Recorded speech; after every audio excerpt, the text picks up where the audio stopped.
ಇನ್ನೇನು ಹೊಸ ವರ್ಷ ಪ್ರಾರಂಭ ಆಗ್ತಿದೆ. ಹೊಸ ವರ್ಷದ ಹೊತ್ತಿನಲ್ಲೇ ಬೆಂಗಳೂರಿನಲ್ಲಿ ಡ್ರಗ್ಸ್ ಘಾಟು ಪತ್ತೆಯಾಗಿದೆ.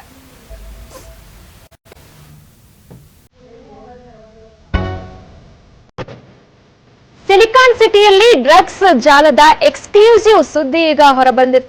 ರಾಜಸ್ಥಾನ ಟು ಬೆಂಗಳೂರಿನಲ್ಲಿ 55 ಕೋಟಿ ರೂಪಾಯಿ ಡ್ರಗ್ಸ್ ದಂಧೆ ಪತ್ತೆಯಾಗಿದೆ. ಕೆಮಿಕಲ್ ಎಂಜಿನಿಯರ್ ಕೈವಾಡ ಇದೆಯಾ ಎಂಬ ಪ್ರಶ್ನೆಗಳು ಈಗ ಎದುರಾಗಿ ಫಾರ್ಮುಲಾ ಕೂಡ ರೆಡಿಯಾಗಿತ್ತಂತೆ. ಮಾವಿನ ತೋಪಿನಲ್ಲಿ ಡ್ರಗ್ಸ್ ಫ್ಯಾಕ್ಟರಿಗೆ ಉದ್ಯಮಿಗಳು ಸಾಥ್ ಕೂಡ ನೀಡಿದ್ದಾರೆ. ಜನತಾ ಟಿವಿಯಲ್ಲಿ ಡ್ರಗ್ಸ್ ಜಾಲದ ಎಕ್ಸ್ಕ್ಲೂಸಿವ್ ಸುದ್ದಿ ಈಗ ಹೊರಬೀಳ್ತಾ ಇದೆ.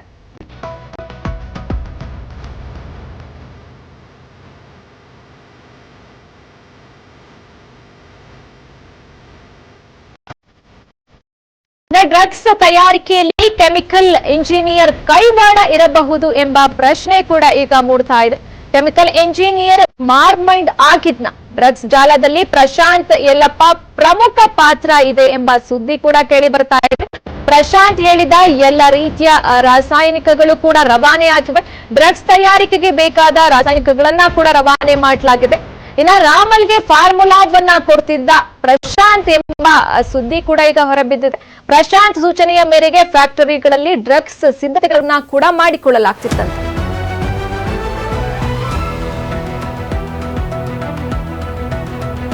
ಇನ್ನ ರಾಜಸ್ಥಾನದಿಂದ ಬೆಂಗಳೂರಿಗೆ 55 ಕೋಟಿ ರೂಪಾಯಿಯ ಡ್ರಗ್ಸ್ ದಂಧೆ ಈಗ ಹೊರಬಿದ್ದಿರುವಂತದ್ದು. ಇನ್ನ ಇದರ ಹಿಂದೆ ಕೆಮಿಕಲ್ ಇಂಜಿನಿಯರ್ ಕೈವಾಡ ಇದೆಯಾ ಎಂಬೆಲ್ಲ ಪ್ರಶ್ನೆಗಳು ಈಗ ತನಿಖೆಯಲ್ಲಿ ಬೆಳಕಿಗೆ ಬಂದಿರುವಂತದ್ದು. ಮಾವಿನ ತೋಪಿನಲ್ಲಿ ಡ್ರಗ್ಸ್ ಫ್ಯಾಕ್ಟರಿಗೆ ಉದ್ಯಮಿಗಳು ಕೂಡ ಸಾಥನ್ನ ನೀಡಿದ್ರಂತೆ. ಡ್ರಗ್ಸ್ ತಯಾರಿಕೆಯಲ್ಲಿ ಕೆಮಿಕಲ್ ಇಂಜಿನಿಯರ್ ಪ್ರಶಾಂತ್ ಯಲ್ಲಪ್ಪ ಅವರ ಕೈವಾಡ ಇದರಲ್ಲಿ ಬಹಳ ಪ್ರಮುಖವಾಗಿ ಇದೆ ಎಂಬುದು ಕೂಡ ತಿಳಿದು ಬರ್ತಾ ಇರುವಂತದ್ದು. ಪ್ರಶಾಂತ್ ಹೇಳಿದ ಎಲ್ಲ ರೀತಿಯ ರಾಸಾಯನಿಕಗಳನ್ನ ರವಾನೆ ಮಾಡಿದ ನಂತರ ಫಾರ್ಮುಲಾವನ್ನ ಕೊಡ್ತಿದ್ದ ಪ್ರಶಾಂತ್ ಎಂಬ ಸುದ್ದಿ ಕೂಡ ಈಗ ಬೆಳಕಿಗೆ ಬಂದಿದೆ. ಪ್ರಶಾಂತ್ ಸೂಚನೆಯ ಮೇರೆಗೆ ಫ್ಯಾಕ್ಟರಿಗಳಲ್ಲಿ ಡ್ರಗ್ಸ್ ಸಿದ್ಧತೆ ಕೂಡ ನಡೀತಾ ಇತ್ತಂತೆ.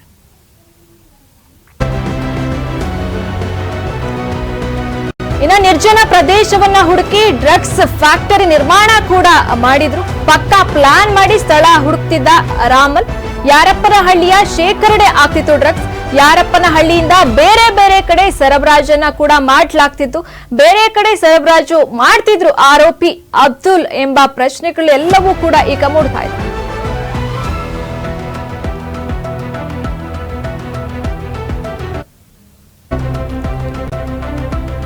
ಕಿಂಗ್ ಪಿನ್ಗಳಿಗೆ ದೊಡ್ಡ ಉದ್ಯಮಿಗಳು ಕೂಡ ಸಾಥ್ ಕೂಡ ಇದೆ. ರಾಜಸ್ಥಾನ ಮೂಲದ ಯೋಗಿರಾಜ್, ನಯಾನ್ ಪವರ್ ಇಬ್ಬರು ಕಿಂಗ್ ಪಿನ್ಗಳಿಗೆ ದೊಡ್ಡ ಉದ್ಯಮಿಗಳ ಸಾಥ್ ಕೂಡ ಈ ಡ್ರಗ್ಸ್ ದಂಧೆಯಲ್ಲಿ ಇದೆ ಎಂಬುದು ಕೇಳಿ ಬರ್ತಾ ಇದೆ.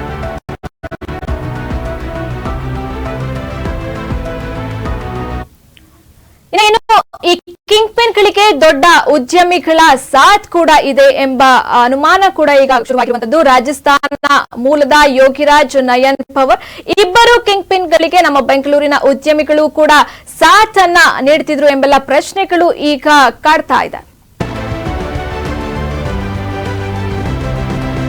55 ಕೋಟಿ ರೂಪಾಯಿಯ ಡ್ರಗ್ಸ್ ಸೀಸ್ ಆಗಿದೆ. ಜೋರಾಯಿತು ಕ್ರೆಡಿಟ್ ವಾರ್. ಡ್ಯಾಮೇಜ್ ಕಂಟ್ರೋಲ್ಗೆ ಮುಂದಾಯ್ತಾ ಕರ್ನಾಟಕದ ಖಾಕಿ. ಡ್ರಗ್ಸ್ ಸೀಸ್ನಲ್ಲಿ ರಾಜ್ಯದ ಪೊಲೀಸರು ಕೂಡ ಭಾಗಿಯಾಗಿದ್ದಾರೆ. ಡ್ರಗ್ಸ್ ಆಪರೇಷನ್ ಬಗ್ಗೆ ಬೆಂಗಳೂರು ಪೊಲೀಸರು ಮಾಹಿತಿಯನ್ನ ಕೂಡ ನೀಡಿದ್ದಾರೆ. ಬೆಂಗಳೂರು ಪೊಲೀಸರು ಮತ್ತು ಎನ್ಸಿಬಿ ಜೊತೆ ಕಾರ್ಯಾಚರಣೆಯನ್ನ ಕೂಡ ನಡೆಸಲಾಗಿದೆ. ಈ ಕಾರ್ಯಾಚರಣೆಯಲ್ಲಿ ಸುರೇಶ್ ಮಲ್ಭಾನ್ ಇಬ್ಬರು ಬಂಧನವಾಗಿದೆ. ಯಾರಪ್ಪನಹಳ್ಳಿಯಲ್ಲಿ 4.2 ಕಿಲೋಗ್ರಾಂ ಎಂಡಿ ವಶಕ್ಕೆ ಪಡೆದುಕೊಳ್ಳಲಾಗಿದೆ.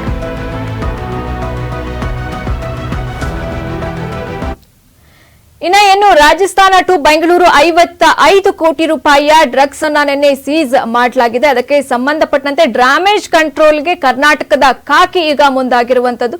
ಡ್ರಗ್ಸ್ ಸೀಸ್ ನಲ್ಲಿ ರಾಜ್ಯದ ಪೊಲೀಸರು ಭಾಗಿಯಾಗಿದ್ದಾರೆ. ಡ್ರಗ್ಸ್ ಆಪರೇಷನ್ ಬಗ್ಗೆ ಬೆಂಗಳೂರು ಪೊಲೀಸರು ಮಾಹಿತಿಯನ್ನ ಕೂಡ ಈಗ ಹಂಚಿಕೊಂಡಿರುವಂತದ್ದು. ಈ ಕಾರ್ಯಾಚರಣೆಯಲ್ಲಿ ಸುರೇಶ್ ಮಲ್ಬಾನ್ ಎಂಬ ಆರೋಪಿಗಳು ಕೂಡ ಬಂಧನವಾಗಿದ್ದಾರೆ. ಇಂದು ಕಮಿಷನರ್ ಕಚೇರಿ ಗೃಹ ಸಚಿವರ ಜೊತೆ ಮೀಟಿಂಗ್ ಕೂಡ ನಡೆಯಲಿದೆ. ಮೀಟಿಂಗ್ ನಲ್ಲಿ ಡ್ರಗ್ ಫ್ಯಾಕ್ಟರಿ ವಿಚಾರದ ಬಗ್ಗೆ ಗಂಭೀರ ಚರ್ಚೆಗಳನ್ನ ಕೂಡ ಮಾಡಲಾಗಿದೆ. ಬೆಂಗಳೂರು ಪೊಲೀಸರಿಗೆ ತಲೆನೋವು ತಂದ ಡ್ರಗ್ಸ್ ಫ್ಯಾಕ್ಟರಿಯ ಕೇಸ್. ಬರೀ ಪೆಡ್ಲರ್ಸ್ ಗಳನ್ನ ಅರೆಸ್ಟ್ ಮಾಡಿ ಡ್ರಗ್ಸ್ ಸೀಸ್ ಮಾಡ್ತಿದ್ರು. ವಿದೇಶಿ ಕೇರಳದ ಪ್ರಜೆಗಳನ್ನ ಡ್ರಗ್ಸ್ ಕೇಸ್ನಲ್ಲಿ ಬೆನ್ನಡ್ತಿದ್ರು. ಆದ್ರೆ ಬೆಂಗಳೂರಿನಲ್ಲೇ ಇದ್ದ ಫ್ಯಾಕ್ಟರಿ ಬಗ್ಗೆ ಬೆಂಗಳೂರಿನ ಪೊಲೀಸರೇ ಮೈಮರ್ತಿದ್ರು. ಹೊಸ ವರ್ಷಕ್ಕೆ ದೊಡ್ಡ ಮಟ್ಟದಲ್ಲಿ ತಯಾರಾಗ್ತಿತ್ತು ಡ್ರಗ್ಸ್. ದಾಳಿಯ ವೇಳೆ ಬರೋಬ್ಬರಿ ಅರ್ಧ ಕ್ವಿಂಟಾಲ್ಗೂ ಹೆಚ್ಚು ಡ್ರಗ್ಸ್ ಪತ್ತೆಯಾಗಿದೆ. 55 ಕೋಟಿ ರೂಪಾಯಿ ಮೌಲ್ಯದ ಡ್ರಗ್ಸ್ ಸೀಸ್ ಮಾಡಿರುವ ಮಹಾರಾಷ್ಟ್ರದ ಪೊಲೀಸರು.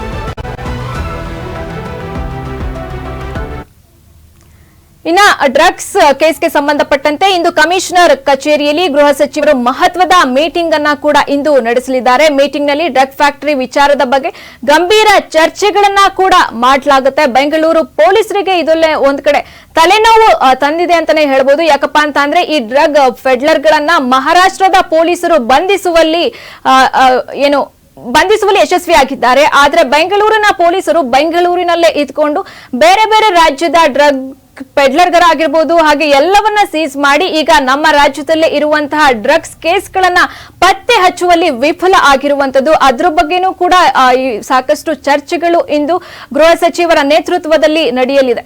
ವಿದೇಶಿ ಕೇರಳ ಪ್ರಜೆಗಳ ಡ್ರಗ್ಸ್ ಕೇಸ್ನಲ್ಲಿ ಕರ್ನಾಟಕದ ಪೊಲೀಸರು ಬೆನ್ನಡ್ತಿದ್ರು. ಆದ್ರೆ ಯಾಕೆ ರಾಜ್ಯದ ಕೇಸ್ನಲ್ಲಿ ವಿಫಲ ಆದ್ರು ಎಂಬೆಲ್ಲ ಪ್ರಶ್ನೆಗಳಿಗೆ ಇಂದು ಉತ್ತರ ಸಿಗಬಹುದಾ ಎಂಬುದನ್ನ ಇಂದಿನ ಮೀಟಿಂಗ್ ನಲ್ಲಿ ಕೂಡ ಅದು ತಿಳಿದು ಬರಲಿದೆ.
ಇನ್ನ ಇದಕ್ಕೆ ಸಂಬಂಧಪಟ್ಟಂತೆ ಹೆಚ್ಚಿನ ಮಾಹಿತಿಯನ್ನ ನಮ್ಮ ಪ್ರತಿನಿಧಿ ದರ್ಶನ್ ದೂರವಾಣಿ ಸಂಪರ್ಕದಲ್ಲಿ ನೀಡಲಿದ್ದಾರೆ. ದರ್ಶನ್, ಏನು ರಾಜಸ್ಥಾನ ಟು ಬೆಂಗಳೂರು 55 ಕೋಟಿ ರೂಪಾಯಿಯ ಡ್ರಗ್ಸ್ ದಂಧೆಗೆ ಸಂಬಂಧಪಟ್ಟಂತೆ ಇಂದು ಗೃಹ ಸಚಿವರ ನೇತೃತ್ವದಲ್ಲಿ ಮಹತ್ವದ ಸಭೆ ಕೂಡ ನಡೆಯಲಿದೆ. ಸಭೆಯಲ್ಲಿ ಯಾವ ವಿಷಯಗಳ ಬಗ್ಗೆ ಚರ್ಚೆಗಳು ಆಗ್ತವೆ ಅಂತ?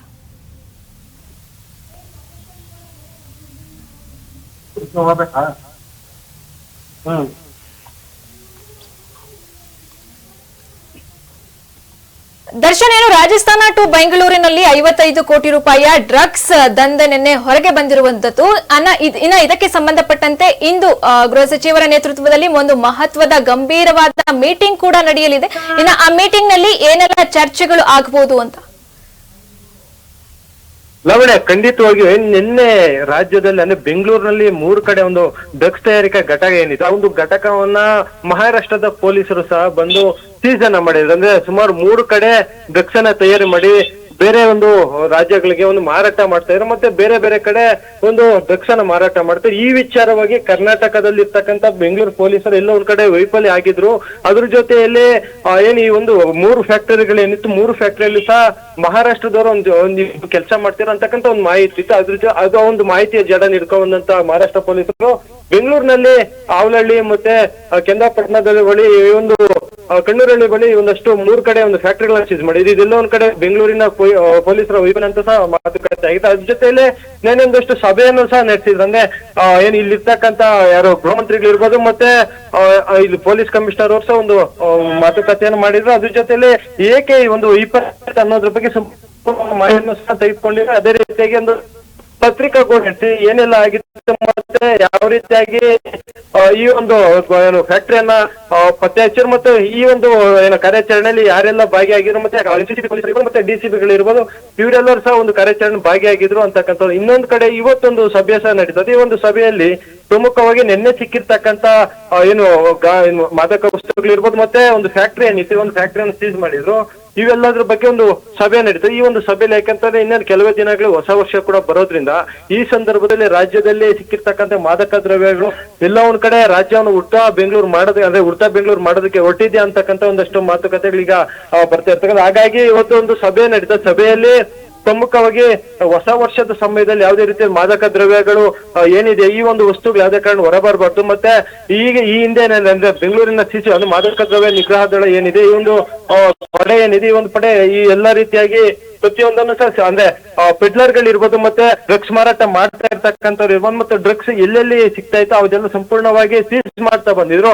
ಅದೇ ರೀತಿಯಾಗಿ ಹೆಚ್ಚುವರಿಯಾಗಿ ಕಾರ್ಯಾಚರಣೆ ಮಾಡಿ ಮತ್ತೆ ಅದ್ರ ಜೊತೆಯಲ್ಲಿ ಬೆಂಗಳೂರಿನಲ್ಲಿ ಮೇನ್ ಇಂಥ ಪ್ರಮುಖವಾದ ಏರಿಯಾಗಳೇನಿದೆ ಅಂದ್ರೆ ಹೆಚ್ಚಾಗಿ ಯಾವ ಒಂದು ಸ್ಥಳಗಳಲ್ಲಿ ಗಾಂಜಾ ಇರ್ಬೋದು ಮತ್ತೆ ಡ್ರಗ್ಸ್ ಈ ಮಾರಾಟ ಆಗ್ತಿದೆ ಅವನು ಸ್ಥಳಗಳ ಮೇಲೆ ನಿಗ್ರಹ ಇಡೋದಕ್ಕೆ ಪ್ರಮುಖವಾಗಿ ಒಂದು ಸಭೆಯಲ್ಲಿ ತೀರ್ಮಾನ ತೆಗೆದುಕೊಳ್ಳಲಾಗ್ತದೆ. ಅದೇ ರೀತಿಯಾಗಿ ಬೆಂಗಳೂರು ಅಂದ್ರೆ ಹೊಸ ವರ್ಷ ಇರೋದ್ರಿಂದ ಕೋರಮಂಗಲ ಇರ್ಬೋದು, MG ರೋಡ್ ಇರ್ಬೋದು, ಮತ್ತೆ ಬೆಂಗಳೂರಿನ ಪ್ರಮುಖ ಏರಿಯಾಗಳು ಎಲ್ಲೆಲ್ಲಿ ಹೊಸ ವರ್ಷಾಚರಣೆ ಮಾಡ್ತಾರೆ ಈ ಒಂದು ಸ್ಥಳಗಳಲ್ಲಿ ಸಂಪೂರ್ಣವಾದಂತ ನಿಗಾ ಇಡೋದಕ್ಕೆ ಮತ್ತೆ ಸುಮಾರು ಈಗಾಗಲೇ ಹೆಚ್ಚುವರಿ ಪೊಲೀಸರನ್ನು ಬಳಸ್ಕೊಳ್ಳೋದಕ್ಕೆ ಮತ್ತೆ ಡ್ರಗ್ಸ್ ಇರ್ಬೋದು ಮತ್ತೆ ಏನು ಡ್ರಗ್ಸ್ ಅಂದ್ರೆ ಒಂದಿಷ್ಟು ಅದು ಇಲಿಯನ್ ಡ್ರಗ್ಸ್ ಇರ್ಬೋದು, ಈ ರೀತಿಯಾಗಿ ಏನಿದೆ ಈ ಒಂದು ಡ್ರಗ್ಸ್ ಅನ್ನ ಸಂಪೂರ್ಣವಾಗಿ ಬೆಂಗಳೂರಿನಲ್ಲಿ ಯಾವುದೇ ರೀತಿಯಾಗಿ ಹೊಸ ವರ್ಷ ಸಂದರ್ಭದಲ್ಲಿ ಯಾವುದೇ ರೀತಿ ಬರಬಾರ್ದು. ಮತ್ತೆ ಈ ಒಂದು ತಡೆಗಟ್ಟೋದಕ್ಕೆ ಯಾವೆಲ್ಲ ಕ್ರಮಗಳನ್ನು ತೆಗೆದುಕೊಳ್ಬೇಕು, ಮತ್ತೆ ಹೆಚ್ಚುವರಿ ಪೊಲೀಸರು ಮತ್ತು DCPಗಳ ಕಾರ್ಯಾಚರಣೆ ಹೇಗಿರ್ಬೇಕು, ಮತ್ತೆ CCTV ಕೆಲಸ ಹೇಗಿರ್ಬೇಕು ಅನ್ನೋದ್ರ ಬಗ್ಗೆ ಗೃಹ ಮಂತ್ರಿಗಳ ನೇತೃತ್ವದಲ್ಲಿ ಇವತ್ತು ನಡೀತಕ್ಕಂಥ ಸಭೆಯಲ್ಲಿ ಎಲ್ಲ ರೀತಿ ತೀರ್ಮಾನ ತೆಗೆದುಕೊಳ್ಳಲಾಗುತ್ತೆ. ಲಾವಣ್ಯ, ಧನ್ಯವಾದ ದರ್ಶನ್ ನಿಮ್ಮೆಲ್ಲ ಮಾಹಿತಿಗಾಗಿ.